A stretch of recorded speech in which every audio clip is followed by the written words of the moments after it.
การสรุปการจัดตั้งปฏิบัติเวียกงานการเรียนการสอนประจำศุกร์เรียน2025-2026และก็วางทิศทางแผนการเวียกงานจุดสูงประจำศุกร์เรียน2026-2027ของทางด้านโรงเรียนฟ้าสีครามสำหรับพิธีดังกล่าวจัดขึ้นในท่าอาทิตย์ที่ผ่านมาอยู่ที่โรงเรียนฟ้าสีครามโดยการเข้าร่วมของทานนางลีปาเอียลีบัวเป้าหัวหน้าแผนกศึกษาธิการและกีฬานครหลวงเวียงจันทร์ทานนางบุญเหลือพรหมทัศน์ประธานกลุ่มโรงเรียนฟ้าสีครามมีหัวหน้าห้องการศึกษาธิการและกีฬาเมืองนาไซทองพร้อมด้วยพนักงานครูอาจารย์นักเรียนและพ่อแม่ผู้ปกครองเข้าร่วมทานนางภูเวียงพรหมทัศน์ผู้อำนวยการโรงเรียนฟ้าสีครามได้ผ่านบทสรุปการเคลื่อนไหวเวียกงานระยะที่ผ่านมาซึ่งมีนักเรียนทั้งหมด 1,925 คนเป็นเพศหญิง925 คนในนั้นเฉพาะชั้นประถมและมัธยมมีนักเรียน 1,380 คนเพศหญิง264 คนมีนักเรียนจบชั้นประถมจำนวน148 คนจบชั้นม .4 69 คนและก็จบชั้นม .7 จำนวน49 คนสามารถส่งนักเรียนเข้าสอบเสิ่งนักเรียนเก่งขั้นเมืองสำหรับผลการสอบเสียงปีเลื่อนขั้นแมนสามารถเสียงได้ 99.86 ส่วนห้อยเสียงจบชั้นป .5 ได้คะแนนสมบูรณ์ 98.31 ส่วนห้อยเสียงจบชั้นม .4 ได้คะแนนสมบูรณ์ 48.67 ส่วนห้อยเสียงจบชั้นม .7 ได้คะแนนสมบูรณ์ห้อยส่วนห้อยสามารถญาติได้นักเรียนดีเด่นขั้นนครหลวงได้ใบประกาศนียบัตรแดง2 คนได้มีการจัดฝึกอบรมให้แก่ครูในหัวข้อการปกป้องและรักษาความปลอดภัยสำหรับเด็กส่งครูเข้าร่วมฝึกอบรมเกี่ยวกับการแต่งบทสอนการผลิตสื่อการเรียนการสอนฝึกทักษะคณิตคิดไวฝึกอบรมศิลปะศึกษาและวิชาชีพชั้นประถม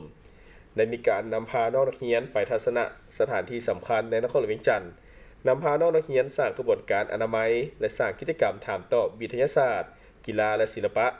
ตอนรับวันสำคัญต่างๆของพรรคของรัฐเข้าร่วมงานพบปะขององค์การจัดตั้งจัดขึ้นซึ่งสามารถได้รางวัลกบเอา90 ส่วนห้อยขึ้นไป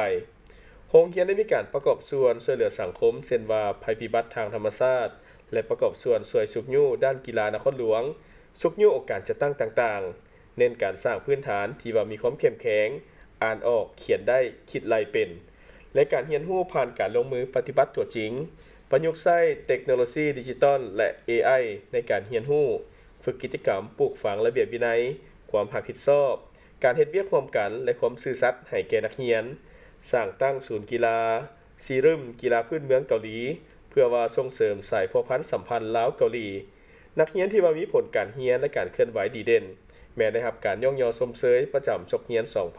2025-2026แม้มีทั้งหมด705 คนเป็นเพศหญิง396 คนสำหรับทิศทางและแผนการเรียกงานจุดสูงในต่อหน้าแม้จะได้สืบต่อปฏิบัติตามแผนพัฒนาการศึกษาแผนกศึกษาธิการและกีฬานครหลวงเวียงจันทน์ก็คือห้องการศึกษาธิการและกีฬาเมืองนาไซทองวางออกสืบต่อปฏิบัติข้อแข่งขันสอนดีนักเรียนเก่งสืบต่อปรับปรุงแผนการสอนยกระดับเทคนิคการสอนโดยสื่อเทคโนโลยีจัดการนิเทศครูและเน้นการบำรุงนักเรียนเพื่อเพิ่มจำนวนนักเรียนเก่งในทุกระดับชั้นเรียนสืบต่อในการศึกษาอบรมแนวคิดคุณสมบัติให้แก่นักเรียนให้มีระเบียบวินัยขึ้นเคารพนับถือครูอาจารย์พ่อแม่ปรับปรุงห้องเรียนและบริเวณโรงเรียนให้มีความสะอาดปลอดภัยและส่งเสริมการเฮ็ดเวียกเป็นทีมระหว่างครูผู้ปกครองและชุมชนอย่างยืนยงในตอนท้ายของพิธีก็ได้มีการมอบใบย่องยอมอบของขวัญให้แก่ครูที่ว่ามีผลงานดีเด่นมอบใบย่องยอให้แก่นักเรียนที่ได้รับใบประกาศแดง2 คนด้วยกันและก็ย่องยอพร้อมทั้งมอบใบประกาศจบสั้นให้นักเรียนตื่มอีกซึ่งว่าต่างหน้ามอบโดยท่านนางบุญเหลือพรหมทัศน์ประธานกลุ่มโรงเรียนฟ้าสีครามดังกล่าวนั่นเองท่านผู้ชม